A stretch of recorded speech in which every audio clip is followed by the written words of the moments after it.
자, 이제 9페이지 또 중간쯤부터 섹션 5 봅시다. 위험 측정의 두 가지 접근 방법.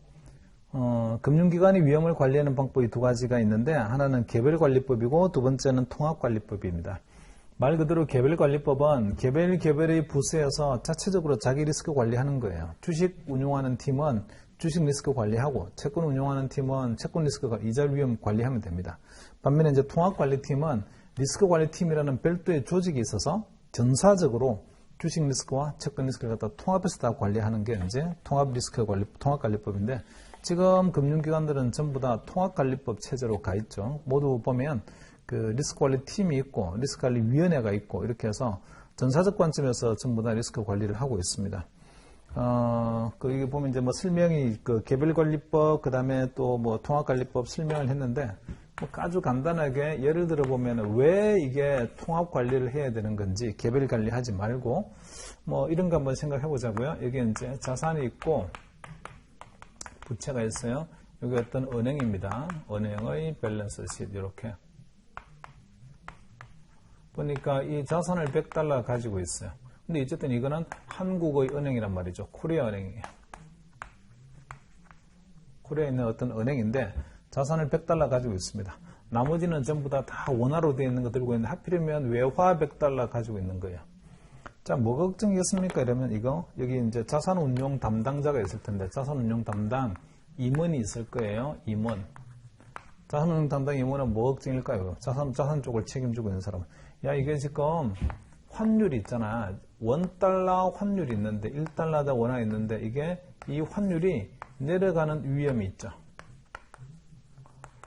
뭐 $1가 1,000원이었는데 1달러가 500원이 된다. 이런 반토막 나는 거잖아요. 원화로 환산해 보게 되면. 자, 이런 위험이 있으니까 걱정 엄청 하고 있습니다. 그래서 이 임원이 사장한테 가가지고 이거 달러 같이 떨어질까 봐 걱정이니까, 예를 들어서 달러를 갖다가 미리 팔자라고 했잖아요. 그죠? 달러 매도를 미리 얼마에 팔겠다고 했잖아요. 매도 약속을 해야 될 것 같습니다. 이런 것들이 이제 이 포워드 계약이죠. 포워드 계약에서 숏 포지션. 자, 가지고 있는 달러를 뭐 예를 들어서 $1 대 $1당 1,000원으로 팔는 걸로 미리 약속을 해내야 될 것 같습니다. 어떤 거래 상대방한테 가가지고 이렇게 이제 사장한테 이제 도장받으러 왔습니다.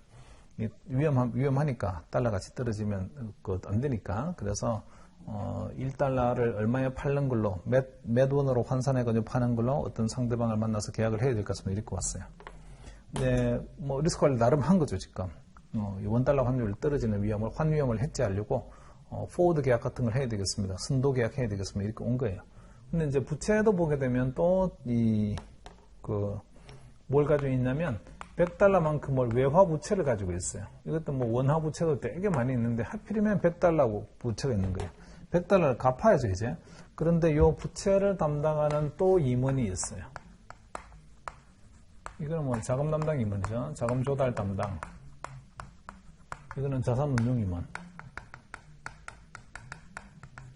자, 이거 부채로 $100를 갚아야 되는 사람은 또 뭐가 걱정이겠습니까? 얘는요? 야, 이거 큰일 났네.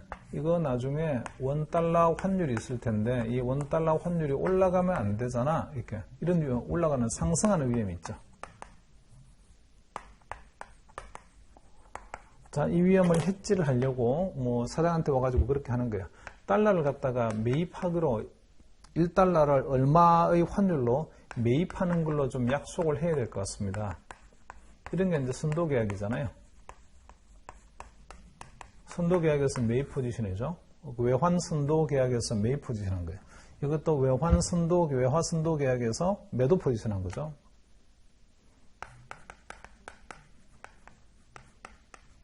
자, 그래서 은행장한테 와서 자산운용 담당이 와가지고 제 거 도장 찍어주세요. 이거 선도계약에서 달러 미리 파는 걸로 얼마에 팔겠다라고 미리 또 약속을 해야 될 것 같습니다. 그러니까 제가 그 결제를 받으러 왔습니다. 온 거예요. 그리고 바로 옆에 이제 자금조달 담당 임원도 기다리고 있다가, 저는요, 이거 올라가는 위험이 있으니까 이거 매입하는 약속을 해야 되겠습니다. 그러니까 여기 도장 찍어주세요. 제가 결제 가지고 왔습니다. 은행장에 보면 얼마나 한심하겠어요. 뭐 두 개 같잖아요. 두 개가 같죠. 그래서 얘가 올라가게 되면 부채 이것도 올라갈 거고, 얘가 내려가게 되면 이것도 내려갈 테니까, 야, 이거 사실 두 개 퉁칠 수 있는 거잖아. 우리가 걱정 하나도 안 해도 돼. 달러 자산도 가지고 있고 달러 부채도 가지고 있으니까 환율이 올라가거나 내려가거나 걱정할 필요가 없어. 이것 가지고 이렇게 주면 되잖아. 그런 게 통합 리스크 관리입니다. 통합 리스크 관리. 전사적으로 보게 되면 아무 걱정 없는데 왜 걱정하고 앉아서 다 자기 것만 보고 있으니까 이 사람은 이거 걱정하고 있고 이 사람은 이거 걱정하고 있는 거예요. 자, 이렇게 자기 자신의 포지션 관리하는 게 개별관리법이고, 그 다음에 그렇지 않고 어떤 전사적 관점에서 이거 두 개를 바라보면서 관리하는 게 통합관리법입니다. 지금은 대부분의 금융기관들이 전사적 리스크 관리 시스템으로 다 바뀌어져 있어요. 저기 밑에 보시면 9페이지 마지막 그 문단에서 통합관리법은 위험관리부서가 사용하는 방법이죠. 그래서 매일 거래가 종료되기 직전에 위험관리부서는 모든 시장 위험 요인에 대해서 아까 시장 위험 요인이 4가지 있다고 했습니다. 주가 위험, 이자율 위험, 환율 위험, 그 다음에 상품 가격 위험 4가지가 있는데 그 위험 요인에 대해서 우리가 노출되어 있는 정도가 어느 정도인지, 만약에 우리가 뭐 금과 같은 원자재 전혀 안 가지고 있어요. 이러면 원자재 가격 왔다 갔다 하는 거 걱정 안 해도 됩니다. 우리는 외화 쪽은 아예 쳐다보지도 않아. 우리는 전부 다 원화밖에 안 들고 있어. 이러면 환율 위험 안 쳐다봐야 됩니다. 그러니까 만약에 이제 이 금과 같은 이런 원자재도 가지고 있고, 그다음에 외화 포지션도 가지고 있으면 다 쳐다봐야죠. 이제 주가도 봐야 되고 금리도 다 봐야 됩니다. 자, 만약 전체에 노출된 정도가 한도를 초과하게 되면 환위험에 노출된 정도는 이 정도로만 딱 우리가 커버를 하고 우리가 보유를 하고 환위험에 노출된 정도는 그 이상 하면 안 돼라고 했는데 불구하고 환위험에 노출된 정도가 엄청 크다든지 이렇게 하게 되면 한도를 위반한 거니까 그런 것들은 이제 노출 규모를 갖다가 좀 줄이는 조치를 하거나 이렇게 해야죠.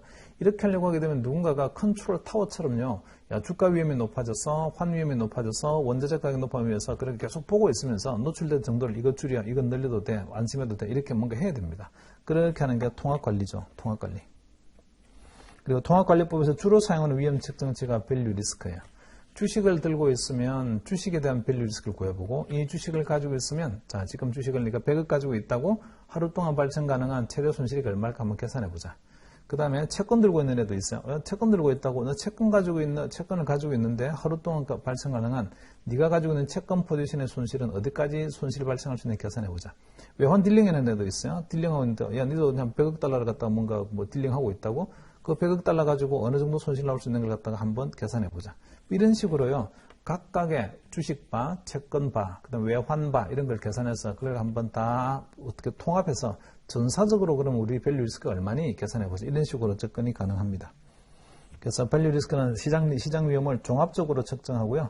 그리고 이를 기초로 해서 이 밸류 리스크를 측정하는 이유는 아까 말씀드린 것처럼 시장 리스크에 노출되는 자산의 시장 리스크 크기가 얼마인가요를 금액으로 측정하는 이유는 우리가 가지고 있는 자기 자본이 절대로 자기 자본이 있잖아요. 자기 자본보다 측정한 위험값이 커지 않게끔 관리하고자 하는 겁니다. 자, 그리고 10페이지를 보시면 전통적인 위험 측정치하고요. 그 다음에 아주 ALM 기법이라는 게 있어요. 일단은 전통적인 위험 측정치를 한번 봅시다. 밑에 보시면, 전통적 위험 측정대 밸류 리스크 밑에 보시면, 전통적 위험 측정치에는 베타, 듀레이션, 볼록성, 표준 편차, 델타, 감마, 베가, 세타로, 이런 것들이 있다라고 했는데, 자, 이건 사실 채권에서 이렇게 공부를 하셨으면, 채권 분석이라는 게 앞에 있으니까, 거기서 이런 거 할 거예요. 금리가 조금 움직이면, 시장에서 금리가 좀 움직이면, 채권의 가격이 몇 % 반응하는 겁니까? 그런 것들이 이제 듀레이션이죠. 사실, 주식을 가지고 있으면 시장 종합주가지수가 좀 움직이면 말이죠. 종합주가지수가 왔다 갔다 하게 되면 내가 들고 있는 주식은 얼마만큼 반응하는 겁니까? 그래서 어떤 민감도 지표가 있어요. 민감도 지표. 시장이 종합주가지수가 움직이면 내가 들고 있는 주식은 얼마만큼 예민하게 반응하는 겁니까? 그게 주식의 베타입니다. 그 다음에 채권도요. 시장의 금리가 올라가거나 내려가게 되면 내가 들고 있는 채권의 가격은 몇 % 반응합니까? 얼마만큼 움직입니까? 그게 이제 듀레이션이죠. 듀레이션. 근데 시장 금리하고 채권 가격과의 관계는 이렇게 1차 민감도, 2차 민감도 전부 다 선형 관계인데 직선의 관계. 주가 지수가 왔다 갔다 하게 되면 내가 가지고 있는 주식은 어느 정도 반응하는 겁니까? 45도 기울기인가요? 아니면 60도 기울기인가요? 이런 1차 민감도. 그거는 선형의 민감도를 말을 하는데 채권은요. 듀레이션이라는 선형의 민감도만 있는 게 아니라 볼록성, 컨벡시티라고 말하는 2차 민감도도 있습니다. 채권의 가격 함수는 곡선이거든요. 곡선. 금리가 움직이게 되면 채권의 가격은 곡선 반응합니다. 직선 반응이 아니고. 자, 이게 이제 1차 민감도, 2차 민감도 이렇게 말을 합니다.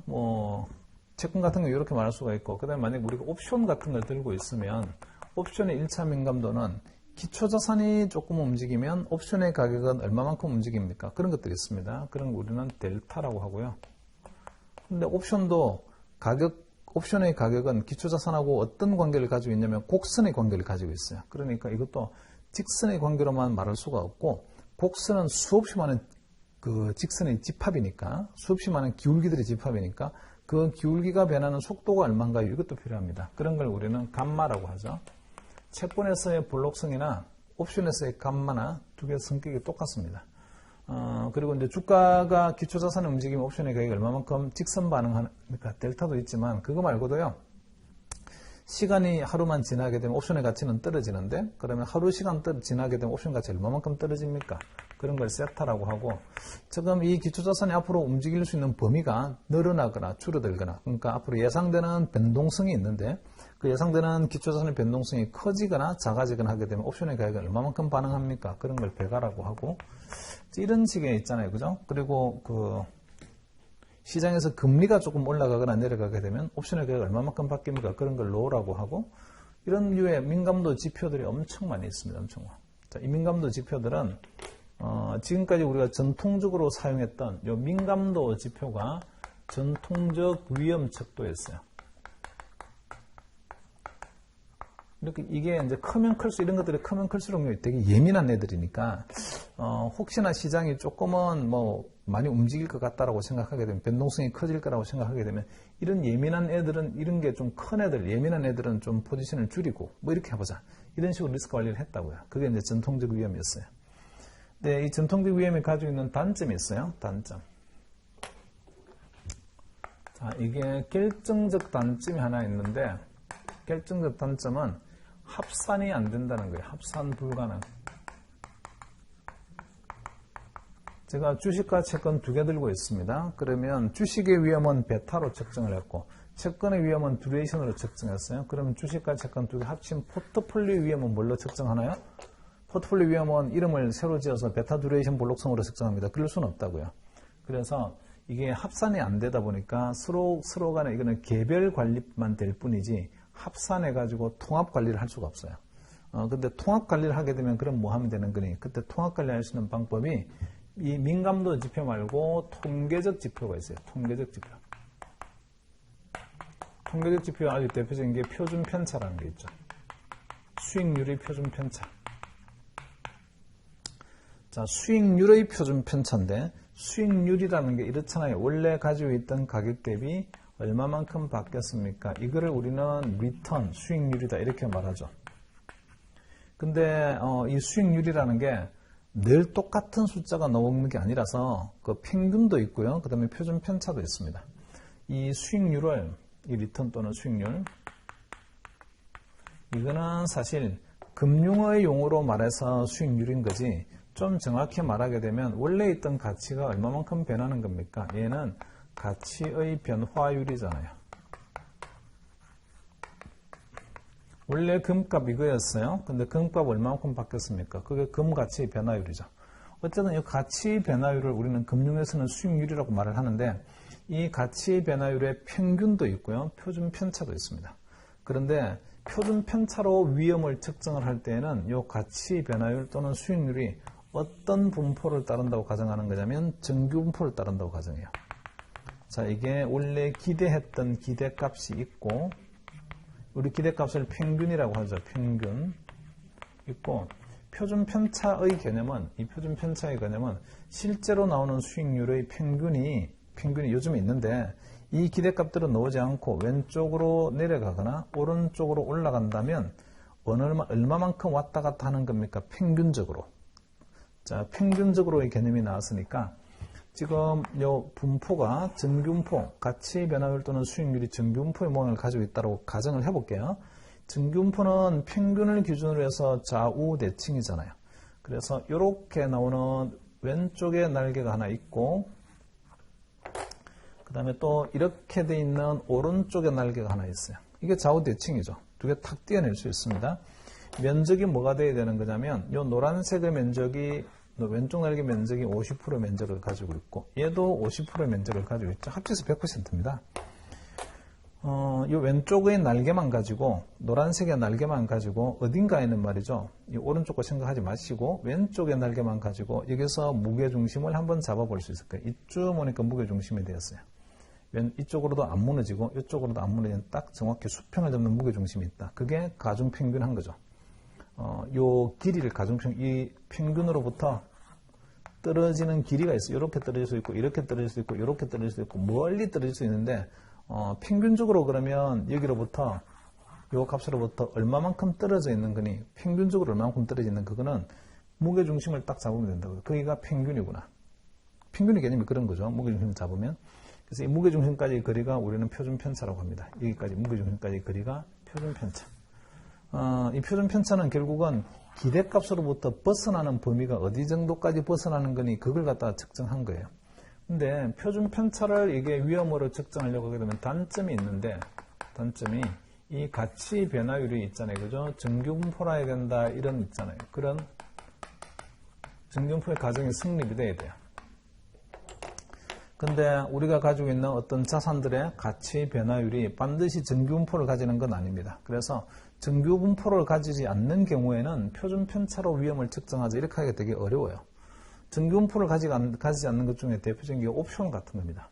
옵션은 한번 생각해 보면 콜 옵션을 제가 가지고 있어요. 그러면 콜 옵션에서 잃을 수 있는 최대 손실액은 얼마일까? 최대 손해 어디까지 납니까? 콜 옵션 가지고 있으면 잃을 수 있는 거는 콜옵션 샀을 때 들어가는 콜옵션 프리미엄을 잃을 수가 있죠. 돈을 딴 다음에 얼마만큼 딸 수 있나요? 이론적으로 무한대입니다. 마치 무슨 얘기가 똑같은 거냐면 로또를 내가 하나 샀는데 잃으면 최대 얼마만큼 잃습니까? 로또 산 비용만큼 잃죠. 딴 다음에 얼마만큼 딸 수 있습니까? 아주 희박한 확률이지만 어쨌든 뭐 몇십억도 내가 딸 수 있다고요. 비대칭의 모양이에요. 손익의 모양이에요. 그런 류의 금융상품한테 이 가치 변화가 정규분포입니다. 이렇게 말하기는 안 맞다고요. 그래서 표준편차는 아주 단점이 정규분포를 가정한다는 그런 단점이 있습니다. 그래서 이런 전통적 지표에서 민감도 지표는 합산이 안 돼요. 이런 것들이 있고요. 그 다음에 통계적 지표인 표준편차를 쓰려고 했더니 정규분포 가정해야 됩니다. 가치 변화율이.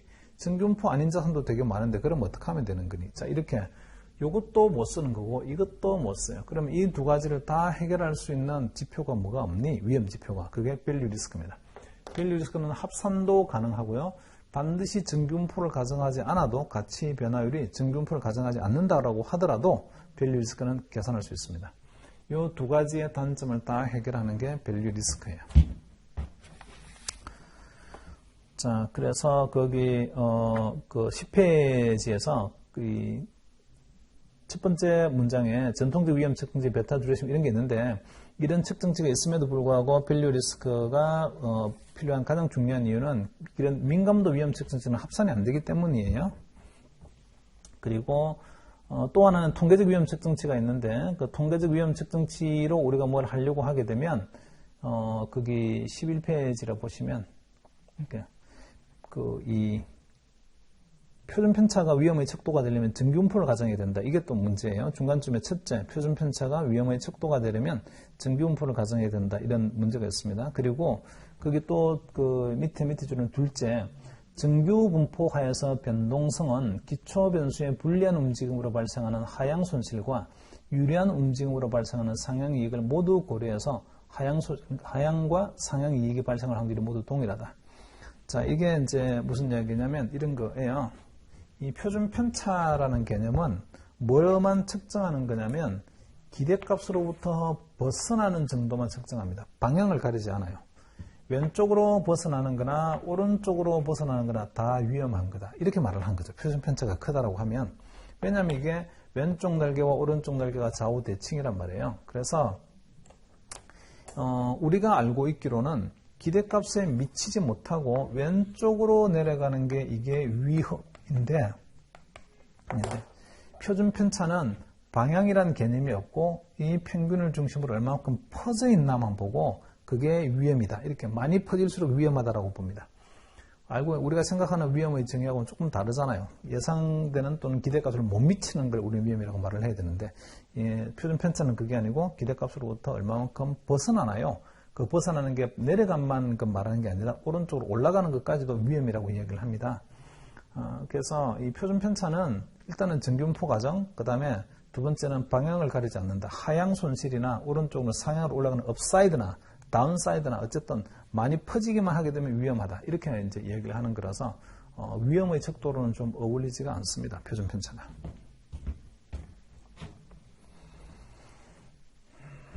자, 그래서 이 밸류 리스크가 이제 그 답을 주는 거죠. 이런 거를 다 해결하려고 하게 되면 어떻게 그 위험을 정의하게 되면 그러면 우리 합산도 가능하고 그 다음에 방향도 내려가는 쪽만 측정할 수 있을까? 그런 게 이제 밸류 리스크가 할 수 있습니다. 그래서 저기 맨 밑에 11페이지 보시면 밸류 리스크는 직관적인 설명이 가능할 뿐만 아니라 밸류 리스크는요, 그냥 분포의 그림 하나 딱 보여주면 됩니다. 그래서 예컨대 정균포가 되었던 뭐가 되었던 가치 변화율을 나타내는 분포를 하나 보여준 다음에 그 다음에 그 분포에서 왼쪽으로 쭉 내려가서 여기까지 가면 딱 멈춥니다. 그게 95% 오른쪽에 면적이 남고 왼쪽에는 5% 면적이 남는 경계가 여기입니다. 그걸 갖다 금방 딱 보여주면서 직관으로 바로 이해가 됩니다. 야, 95% 신뢰순에서 발생 가능한 최대 손실액이 이거군. 이렇게 금방 눈으로 보여주게 돼요. 그리고 만약에 실제로 수익률의 분포가 또는 가치 변화율의 분포가 정균포를 만약에 따른다라고 하게 되면 그것만큼 좋은 게 없습니다. 정균포를 따르는 경우에는 표준 편차를 위험으로 쓸 수 있다고 했잖아요.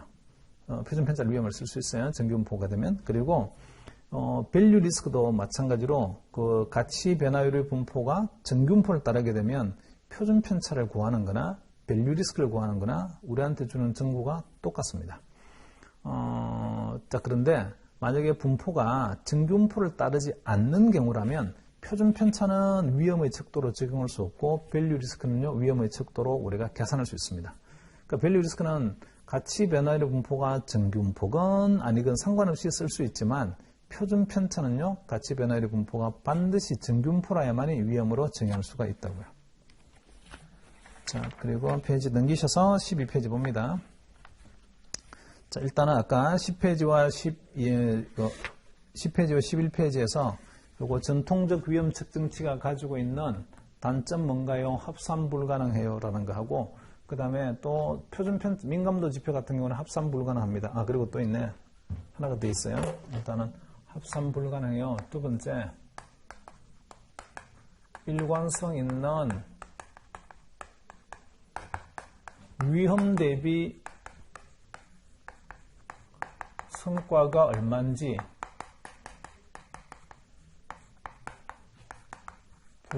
불가능해요. 자, 예를 들어서 주식을 운용하는 주식 운용자가 이익을 냈답니다. 돈을 벌었대요. 근데 모든 이익에는 위험이 따르잖아요. 그래서 우리는 측정을 어떻게 하고 싶은 거냐면 분모에다가 위험을 두고 자, 위험 한 단위당 네가 이익 얼마 얻었니? 이렇게 하고 싶어요. 채권도 마찬가지죠. 채권도 어떤 위험을 지고 그 다음에 이익을 얼마를 얻었니? 이렇게 하고 싶어요. 근데 보시면 이익은요, 예를 들어서 주식에서 10억 벌었어요. 이렇게 했어요. 주식 운용자가. 채권 운용자도 나도 10억 벌었는데 이렇게 했어요. 좋아요. 이익은 전부 다 금액으로 몇 억입니다. 이렇게 10억입니다. 얘도 10억입니다. 이렇게 억으로 있잖아요. 표시가 됩니다. 자, 그 다음에 위험을 표시해야 되는데 요 수식 자체가 위험 한 단위당 이익 얼마인가요? 이렇게 표시하는 거잖아요. 위험 한 단위당 이익 얼마인가요? 그렇게 표시하는 거죠. 그럼 위험을 정의하기를 이거는 주식은 베타를 쓰고 채권을 듀레이션을 쓰게 되면 이거 두 개는요, 서로 비교 가능한 숫자가 아니에요. 그러니까 누군가는 이거는 국어 점수 쓰고 누군가는 수학 점수 썼어요. 국어 점수 이거 나왔는데 그 다음에 상 뭐 받았다. 수학 점수 뭐 나왔는데 상 뭐 받았다. 이렇게 하게 되면 누가 좋은 상 받은 거니? 이렇게 비교가 안 된다고요. 그래서 동일한 국어 점수인데 상을 뭘 받았니? 이렇게 비교가 돼야 그래야만이 이제 적절한 비교가 됩니다. 이게 서로 합쳐지지 않는다 이런 이야기는 두 개가 섞일 수 없는 거예요. 이 두 개가 완전히 이질적인 거라고요. 두 베타와 듀레이션이. 그러다 보니까 위험 대비 성과 평가를 하려고 하게 되면 이 위험의 척도도요, 동일한 위험의 척도가 돼야 되는데 이거는 동일 위험 척도가 아니잖아요. 그럼 동일 위험 척도로 바꿔야 되는 거예요, 얘를. 그 동일 위험 척도로 바꾸는 게 밸류 리스크. 얘도 밸류 리스크. 이렇게 하게 되면 그러면 밸류 리스크 한 단위당 얼마만큼 이익을 얻었니? 이렇게 이제 비교가 가능하죠. 자, 그래서 아까 10페이지하고 11페이지에 나오는 민감도 지표가 가지고 있는 단점 이런 것들이 있다는 거, 표준 편차가 가지고 있는 단점은요, 증균포 가정을 해야 된다는 거. 자, 이거 중요한 얘기니까 꼭 기억해 놓으십니다. 자, 12페이지에서 ALM과 밸류 리스크라는 걸 볼게요. 자, 금융기관의 전통적인 위험관리 시스템, 이것도 전통적인 말 또 나와요. 관리 시스템은 자산부채 관리, ALM 시스템입니다. 이런 거죠, 지금. 이게 이제 은행이란 말이죠. 은행의 밸런스 시스예요. 여기 은행의 밸런스 시스는 자산이 있는데, 이 자산은요, 여기 나오는 이 자산, 만기가 길죠. 긴 만기. 그 다음에 여기 부채가 있어요, 부채. 부채는 만기가 짧습니다. 예금 같은 거니까, 짧은 만기. 자, 그러니까 이 둘 사이에 만기 불일치 있어요. 자, 만기 불일치가 좋은 점이 있다고 했습니다. 수익성이 좋아져요. 이렇게 하게 되면. 대신에 유동성은 되게 위험해지게 됩니다. 자, 그래서 이런 걸 하고 싶은 거죠. 이 만기 불일치가 좋은 점도 있어요. 장점, 수익성을 높일 수 있어요. 단점, 유동성이 떨어져요. 이런 게 있다고요. 그래서 이제 고민이 되는 게, 야, 이거 수익성도 잡으면서, 수익성도 적당히 우리가 원하는 수익성을 얻으면서, 유동성도 우리가 적당히 원하는 유동성을 갖다가 유지할 수 있는 방법이 뭐가 있을까? 유동성을 100% 가지고 있어야 됩니다. 모든 자산이 유동성으로 바로 바꿀 수 있는 뭐 전시체제를 다 가지고 있어야 됩니다. 그러면 이거 전부 다 현금만 들고 있으면 돼요. 그러면 전부 다 현금만 들고 있으면 이자 어떻게 줍니까? 예금에 대한 이자를. 어쨌든 수익을 좀 높여서 예대마진을 우리가 얻어야 되는데, 그러려고 하게 되면 긴 만기로 뭔가 투자도 돼야 된다고요. 그래서 이제 지금은 수익성에 대한 어떤 타겟이 있고, 수익 타겟이 있고, 그 다음에 유동성 타겟을 정한 다음에, 목표를 정하는 거죠. 이 두 개의 타겟을 만족시키려고 하게 되면, 자산과 부채의 믹스, 구조를 말이죠. 구조를 어떻게 조합을 하게 되면, 어떻게 자산을 막 셔플링을 하고 부채를 셔플링해서 두 개를 딱 묶어 놓게 되면 이 수익성도 우리가 맞는 그런 타겟을 맞출 수가 있고, 유동성도 우리가 맞는 타겟, 우리가 원하는 타겟을 맞출 수가 있는 거니, 자, 그 답을 구하고자 하는 게 자산 부채 믹스를 뭘로 해야 되는 거니? 얘가 ALM입니다. Asset Liability Management. 전통적으로 이제 이 금융기관들이 쓰고 있는, 특히나 은행이 쓰고 있는 전통적 위험관리 기법이에요. 자, 봅시다. 거기서 ALM은 자산과 부채를 연계하여 기업의 위험을 관리하는 시스템으로, 이것을 말하는 기업은 전부 다 은행들이에요. 금리 위험의 관리뿐만 아니라 유동성 위험과 신용 위험의 관리도 가능하도록 확장이 되어 왔습니다. 처음에는 금리 위험, 두 번째는 조금 이제 확장하면서 유동성 위험, 신용 위험 이런 식으로 저 ALM 시스템이 커버하고자 하는 위험의 범위가 점점점 늘어나고 있어요. 그리고 은행의 경우에 자산과 부채의 대부분은 각각 대출과 예금으로 구성이 되어 있어서 금융기관의 손익은요, 금리 변화에 의해서 크게 영향을 받습니다. 그렇죠. 지금 요 수익성은 말이죠. 금리가 어떻게 변하느냐에 따라서 수익성이 많이 영향을 받아요. 그리고 만기 구조에 따라서 또 유동성도 또 영향을 받습니다. 그러다 보니까 ALM은 나중에 뒤에 가서 이제 기타 리스크 관련해서 공부하실 텐데, 만기 갭 분석이라든지 또는 듀레이션 갭 분석이라든지 이런 걸 해서 나중에 순자산 가치 변화를 이렇게 관리하는 기법이 ALM입니다. 가능하면 요 수익성도 맞추고 유동성도 맞추면서 여기 나오는 요거 우리는 자기 자본이라고 하지만 ALM에서는 이걸 갖다가 순자산 가치라고 해요. 이 순자산 가치의 변화를 가능하면 좀 줄이면서 순자산 가치를 높일 수 있는 방법이 뭐가 있을까? 그 답을 구하고자 하는 게 ALM이에요. 나중에 이제 기타 리스크 관리에서 이 갭 분석 기법들은요, 따로 공부하겠습니다. 자, 그리고 ALM이 대상으로 하고 있는 ALM이라는 테크닉이 대상으로 하고 있는 금융기관의 자산과 부채는요, 이렇게 밸런스 시트에 나오는 자산과 부채예요. 자, 밸런스 시트에 나오는 자산과 부채를 우리는 이런 부채를 발생주의 항목이라고 합니다. 발생주의 항목. 회계학을 공부하신 분은 우리가 회계 처리를 할 때에 그게 현금주의냐 발생주의냐 이런 게 있는데, 이 밸런스 시트에 나와 있는 자산과 부채는 전부 다 발생주의 회계를 택해서 나온 계정 과목들의 금액들입니다. 그러니까 이 밸런스 시트에 나와 있는 자산과 부채는 전부 다 우리가 그냥 발생주의 항목이라고 하는데, 이 발생주의 항목들이 있잖아요. 이걸 어떻게 조절하느냐요? 그게 ALM의 이야기라고요. 그래서 ALM이 대상으로 하고 있는 거는 밸런스 시트에 나오는 발생주의 항목들이에요.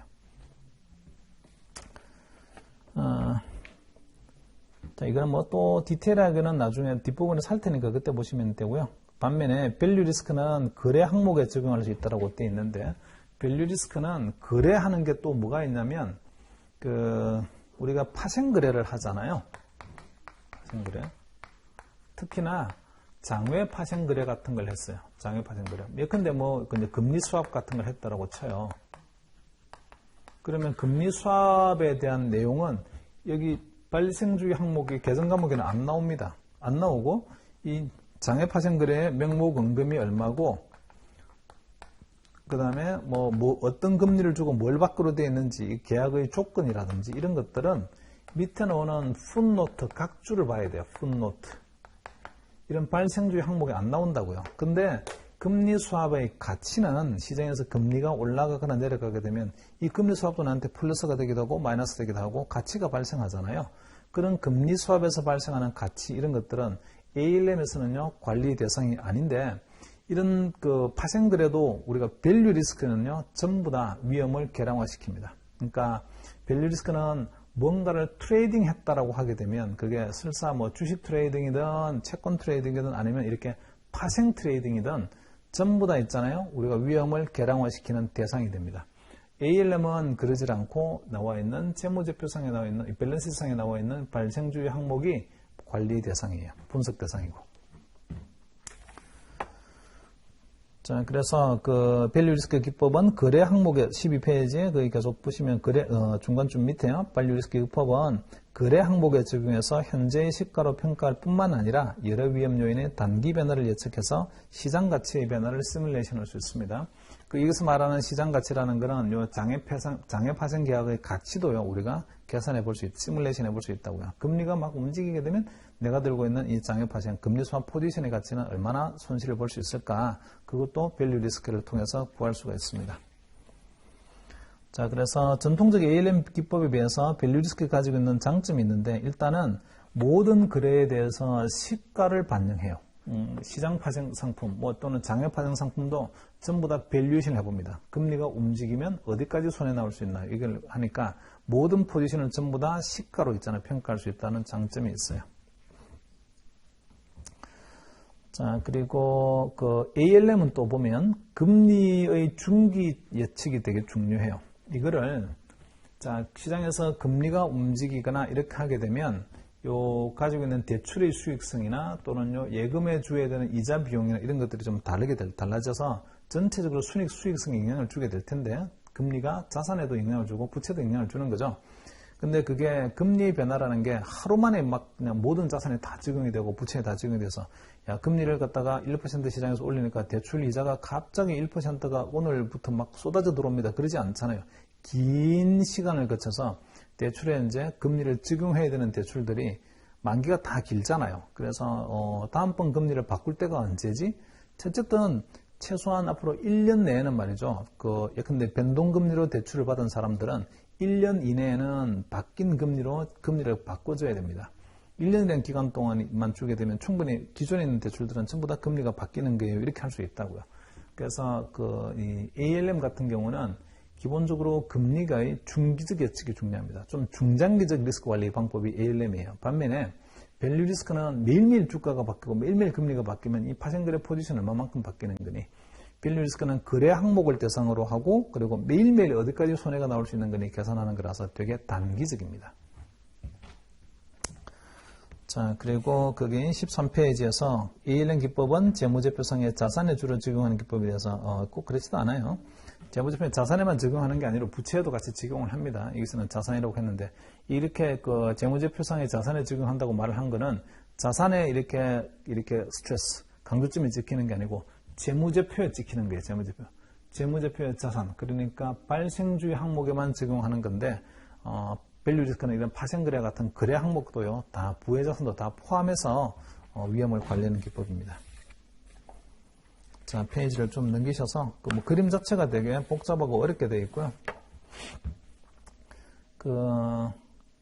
이 표 1-1을 한번 봅시다. 14페이지에서 ALM 시스템하고 바 시스템을 비교해 보게 되면 ALM 시스템의 대상 업무는 전통적 여수신 업무, 여신 업무, 수신 업무, 그러니까 전부 다 여기 재무제표상에 나와 있는 대출, 예금 이런 것들이 있잖아요. 그 관리 대상인데 밸류 리스크는 거래 항목, 트레이딩 항목들입니다. 그러니까 장애 파생 이런 것도 다 포함이 돼요. 밸류 리스크는.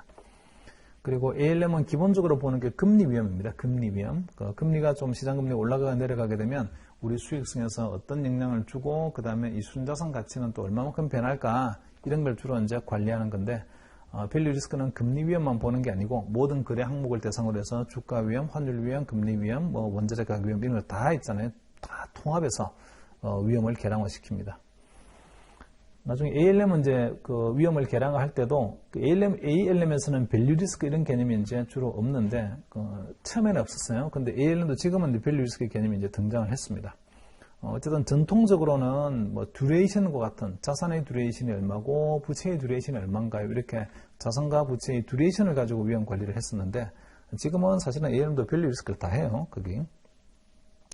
그리고 뭐 밸류 리스크는 이제 손실 규모를 직접적으로 추정합니다. 어디까지 손실을 볼 수 있니? 이렇게요.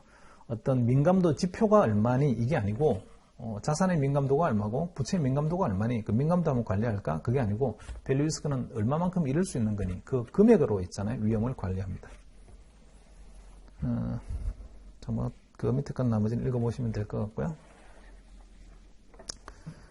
자, 이 15페이지로 오시게 되면 섹션 7에서 밸류 리스크의 계산이 있습니다. 이 밸류 리스크가 지금은 여기서 예를 들어서 이렇게 표 설명을 하고 있는데 이 예를 들어서 설명하는 것 자체가 대단히 어려워요. 왜냐하면 우리가 지금 아직 밸류 리스크를 어떻게 계산하는지를 모르는 상태인데 여기서는 일별 수익률을 분포를 준 다음에 어쩌고 이렇게 계산하는 거예요 라는 뭐 비모수적 방법도 있고 모수적 방법이 있어요. 이렇게 설명하고 있어서 사실 이 내용을 조금만 보시게 되면 어렵습니다. 나중에 이 밸류 리스크 계산은 여기서 나오는 대로 우리가 할 일이 전혀 없기 때문에 뒤에 챕터를 가서 밸류 리스크의 추정을 실제로 해야 되는, 계산해야 되는 그런 챕터가 있어요. 그 계산 챕터에 가가지고 조금은요, 디테일하게 이렇게 계산한 겁니다 라고 그거를 보시고 나면, 공부하고 나면 나중에 복습하실 때에 이 밸류 리스크 계산이라는 걸 한번 읽어보세요. 그러면 무슨 말인지 그때는 금방 이해가 됩니다.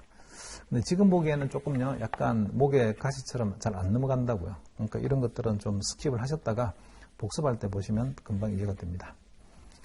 자, 17페이지로 넘어오세요. 17페이지. 리스크 매트릭스.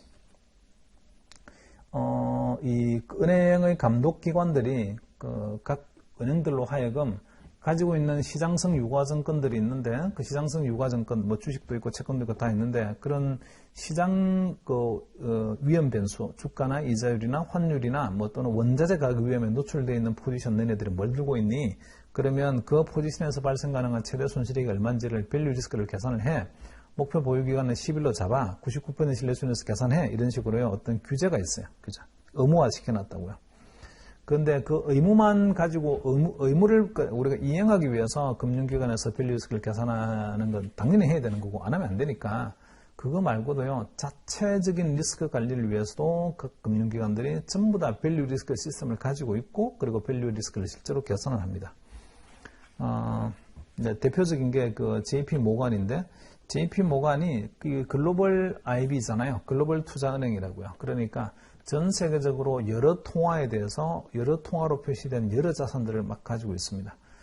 JP 모간의 회장의 입장에서는 우리가 글로벌 포지션을 되게 많이 가지고 있는데 다양한 통화에 대해서 다양한 자산을 갖다 가지고 있는데 도대체 이게 어느 정도 위험한지를 알고 싶은 거예요. 그래서 혹시나 뭐 손해가 왕창 나가지고 우리 가지고 있는 자기 자본 다 까먹는 것 아니야? 이런 걸 이제 좀 걱정이 되어서 그때 이제 개발하기 시작하게 된 게 이 밸류 리스크 모형입니다. 대표적인 게 이제 리스크 매트릭스라는 이 리스크 매트릭스는 트레이드마크 상표권이 있습니다. 상표권. 이 리스크 매트릭스는 JP 모간에서 쓰고 있는 밸류 리스크를 계량화시키는 모형입니다. 모형. 그리고 그 모형임과 동시에 또 시스템이기도 해요. 이런 모형으로 계산한 겁니다. 예컨대 블랙숄저 옵션의 방정식이 있잖아요. 그것도 블랙숄저가 고안한 옵션 가격을 계산하기 위한 모형이죠. 근데 그 모형을 또 어떤 계산기처럼 시스템에 넣어가지고 이 숫자만 넣게 되면 그냥 딱 가격이 나오는 거예요. 그렇게 할 수도 있잖아요. 이 리스크 매트릭스도 다큐멘트가 있고요. 서류가, 문서가 있습니다. 우리는 리스크를 이렇게 계산하는 거예요. 밸류 리스크를. 그 다큐멘트 자체가 리스크를 계량화시키기 위한 문서화된 모형이기도 하고, 그 다음에 또 시스템도 있어요. 시스템도. 이 리스크 매트릭스는 JP 모간이 가지고 있는 밸류 리스크를 계산하기 위한 모형이다. 이렇게 생각하면 되는데, 이게 그 JP 모간의 회장이 4시 15분이 되게 되면, 그 JP 모간이 가지고 있는 전체 글로벌 포지션의 위험을 하나의 장표로 보고 싶어 하는 게 그게 415 리포트라고 하는데, 그 415 리포트에 올라와 있는 숫자가 밸류 리스크입니다. 주가 위험이 얼마고, 금리 위험이 얼마고, 환 위험이 얼마고, 전체적으로 보면 얼마만큼 위험을 가지고 있습니다.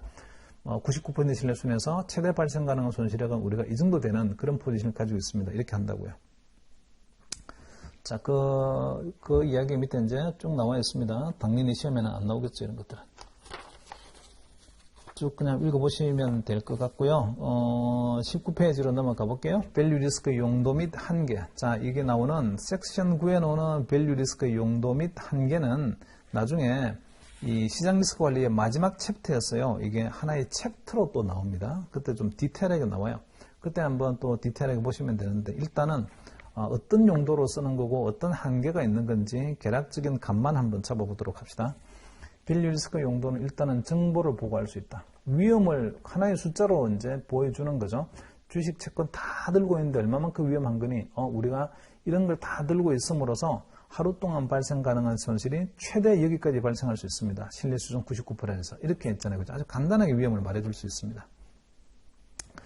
그 다음에 자원 분배할 때도 쓸 수 있습니다. 가능하면 주식의 밸류 리스크도 계산해보고 채권의 밸류 리스크도 계산해서 가능하면요, 그 위험 대비 기대 수익이 높은 쪽으로 돈을 갖다가 많이 투자하자. 이렇게 하면 되죠.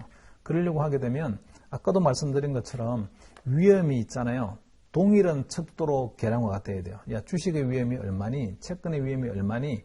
근데 그 두 개의 위험은 서로 비교 가능한 위험이라 해야 된다고요. 그러니까 너는 국어 성적으로 너는 평가하고 너는 수학 성적으로 평가하고 이렇게 하면 안 되고 둘 다 국어 성적이 얼마니? 누가 더 잘하는 거니? 그래, 더 잘하는 쪽에다가 뭔가 좀 더 베니핏을 주거나 이렇게 해야 된다고요. 그러니까 위험의 척도는 같아야 돼요. 같은 위험의 척도가 되어야 그 위험 대비 리턴이 높은 쪽으로 우리가 자원을 배분하자. 이렇게 할 수 있습니다. 그게 이제 두 번째 이야기고요. 포지션 한도, 이것도 위험이 크게 나오는 포지션에 대해서는요, 한도를 줘서 더 이상 포지션 늘리지 마. 이렇게 쓸 수 있습니다. 그러려고 하게 되면 마찬가지로 그런 거죠. 이 포지션에 대한 한도 관리를 하려고 하게 되면 다른 부서가 시샘이에요, 시샘. 왜 저기는 한도를 많이 주고 위험 테이킹할 수 있는, 우리는 한도를 작게 줍니까? 그러려고 하게 되면 그 위험을 측정하는 게 동일한 척도라 해야 돼요. 동일한 척도. 밸류 리스크라는 걸로 공통으로 척도가 되어야 위험이 높은 쪽은요, 비중을 갖다가 좀 낮추라고 하고, 위험이 좀 낮은 쪽은 그래 비중을 좀 높여도 돼. 이렇게 할 수 있다고요. 그리고 실적평가, 아까 앞에서 말씀드린 것처럼 우리가 위험을 고려한 실적평가를 하려고 하게 되면 이것도 마찬가지로 공통의 위험 척도가 있어야 돼요. 그래서 공통의 위험 척도에 해당되는 게 밸류 리스크니까 이 밸류 리스크를 이용해서 위험 대비 네가 수익을 얼마 얻은 거니? 이렇게 해서 그 위험 대비 수익이 높은 쪽으로 우리가 어떤 베네핏을 주자. 이렇게 할 수 있습니다.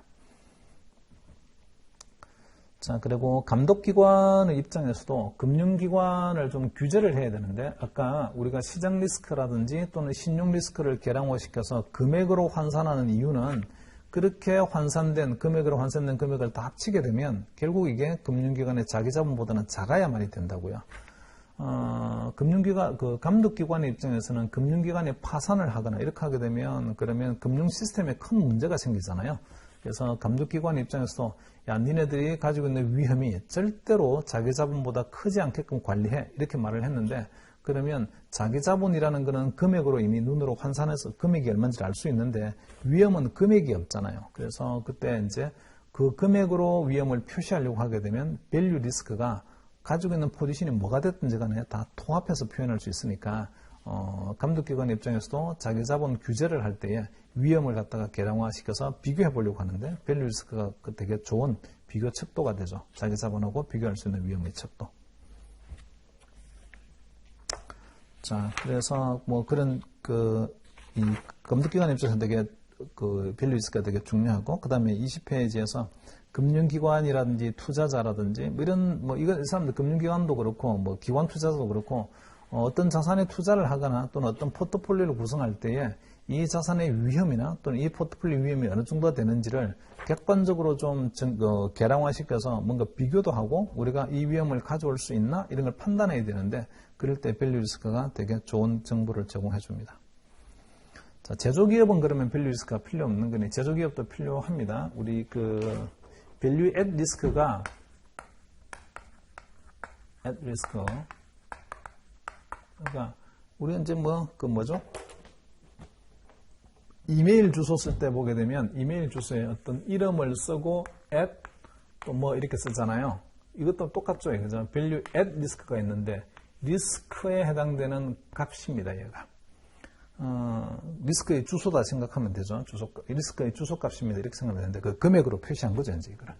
그러면 앳 리스크는요. 이렇게 나오게 되면 앳 리스크라는 표현이 있으면 전부 다 분포예요. 분포. 밸류의 분포입니다. 그 밸류의 분포가 이렇게 있는데 이게 밸류예요. 오른쪽으로 올라가면 가치가 자꾸 올라가는 거고 이렇게 하면 가치가 자꾸 떨어지는 건데 거기서 이 분포에서 어떤 주소를 찾아야 된다고요. 그래서 여기가 딱 주소죠. 이게 주소라고 말을 하는 이유는 여기 남아있는 면적이 내가 예컨대 5%가 되는 주소값 찾고 싶어. 그게 밸류 리스크라고요. 마찬가지로 그러면 이게 밸류가 아니고 캐시 플로예요. 이렇게 할 수도 있죠. 현금 흐름이 되게 많이 나올 수도 있고 작게 나올 수도 있는데 이 현금 흐름의 분포에서 내가 리스크라고 말을 하는 주소값 찾고 싶어. 그 리스크의 주소값은 뭐지? 왼쪽에 5%. 그러니까 95%의 신뢰 수준에서 우리가 현금 흐름이 부족하면 얼마만큼 부족할 수 있는 거니 그걸 한번 추정해보고 싶어. 그런 것들은 캐시플로우 앳 리스크죠. 여러 가지 쓸 수 있습니다. 그래서 앳 리스크라는 척도가 나오게 되면 전부 다 분포다. 캐시플로우의 분포다. 그 중에서 앳 리스크는 주소값을 찾아야 되는 거다. 95% 신뢰 수준에서 어디까지 캐시플로우가 마이너스가 되는 거니 그게 주소값이라고요. 제조기업에서도 현금 흐름이 이제 되게 중요한데 제조기업의 입장에서는 현금 흐름이 우리가 1년이라는 기간을 사업을 하게 되면 최대 현금 흐름이 마이너스가 나게 되면 어디까지 나올 수 있을까? 그게 캐시플로우 리스크입니다. 제조기업에도 얼마든지 쓸 수 있다는 거죠. 그런 게. 또는 earnings 리스크. 이익이 최대 마이너스가 손실이 최대난다면 영업 손실이 최대난다면 손실이 어디까지 날 수 있을까? 그런 것들은요. earnings 리스크의 개념입니다. 제조기업에도 얼마든지 쓸 수가 있어요. 자, 20페이지까지를 봤고요. 그 20페이지에 그 2번에 밸류 리스크의 한계 있잖아요. 한계도 되게 좀 약간 중요한 컨셉이 있는데, 이거는 다음 시간에 하도록 하죠. 자, 오늘은 20페이지까지 봤습니다. 수고하셨어요.